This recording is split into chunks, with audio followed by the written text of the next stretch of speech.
Hi, friends, and welcome to another story time. Today we have a Berenstain Bear story, and I'm wondering if it's going to be about all the mess we see here in this little area. Let's find out what happens. Let's get started. The Berenstain Bears and the Messy Room by Stan and Jan Berenstain. The Berenstain Bears and the Messy Room. When small bears forget to pick up, store, and stash, some of their favorite things end up in the trash. The Berenstain Bears and the Messy Room by Stan and Jan Berenstain. From the outside, the bear's treehouse, which stood beside a sunny dirt road deep in bear country, looked very neat and well kept. The flower beds sparkled with red, yellow, and blue tulips. The woodwork was freshly painted and in good repair. The grass was cut and the vegetable patch was properly weeded. Even the bird's nest that perched on one of the treehouse branches was well trimmed. The inside of the bear's treehouse was neat and clean, too. The pictures were straight. The piano was dusted. The kitchen was spick and span. Even the basement was neat and clean. And if you think it's easy to keep a treehouse basement neat and clean, well, you've never tried to do it.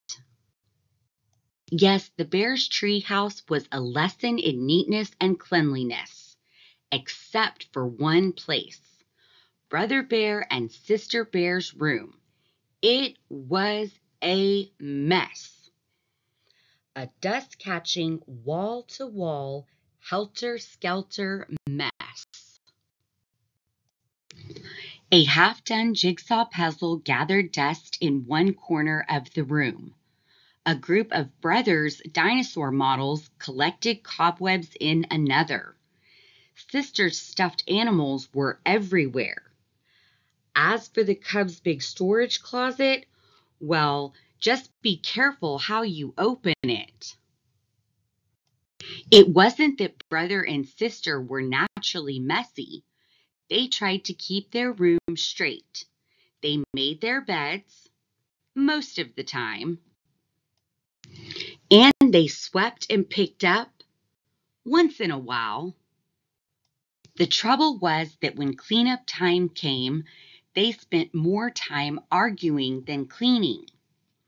How am I supposed to sweep with your dumb dinosaur toys all over the floor? Argued Sister. They're not toys, they're models, and don't move them.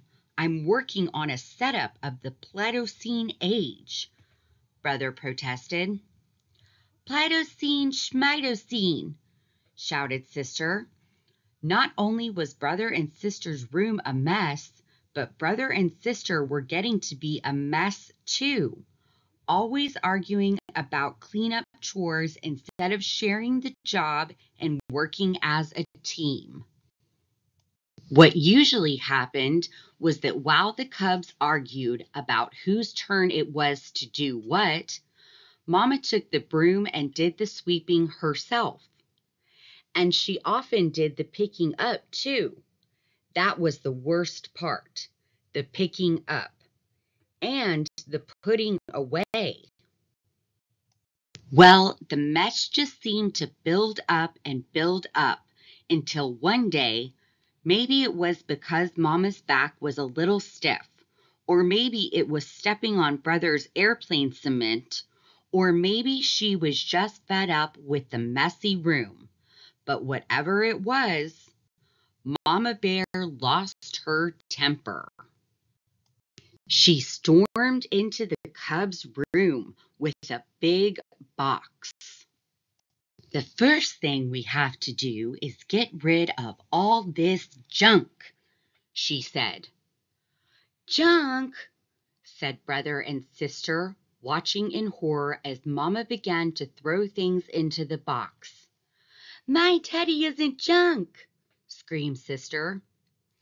My bird's nest collection isn't junk, yelled Brother at the top of his lungs. The screaming and yelling got so loud that it reached Papa, who was in his workshop putting the finishing touches on a batch of chairs that had been ordered by one of his customers. He couldn't imagine what was wrong. He hurried up the stairs and looked into the messy, noisy room. It didn't take a deep thinker to figure out what was going on. Quiet! Papa got Mama's and the cubs' attention and called a family meeting right then and there. Now, the mess has really built up in this room, he said. In fact, it's the worst case of messy buildup I've ever seen. And it isn't fair, he continued. It isn't fair to your mama and me because we have a lot of other things to take care of. And it isn't fair to you because you really can't have fun or relax in a room that's such a terrible mess. But Mama is putting all my things into that box, even my teddy, said Sister. And my things too, cried Brother. Then Papa got an idea. A box, yes, he said. Better yet, a lot of different kinds of boxes. A big toy box for your large toys. I can make one for you in my shop. And some smaller boxes for your collections and models. And how about one of those boards with holes and pegs to hang things on? Asked Sister. A pegboard, said Papa. Great idea. All this room needs is a little organization. A little organization and a few rules, added Mama. Rules about more sweeping and less arguing, and not leaving things to gather dust and cobwebs. Papa set to work making a fine big toy box and a large pegboard. While the cubs and Mama sorted out toys, books, games, and puzzles and put them into boxes that fit neatly into the closet. Every box was clearly labeled. Some of the cubs' things did end up in Mama's big throwaway box.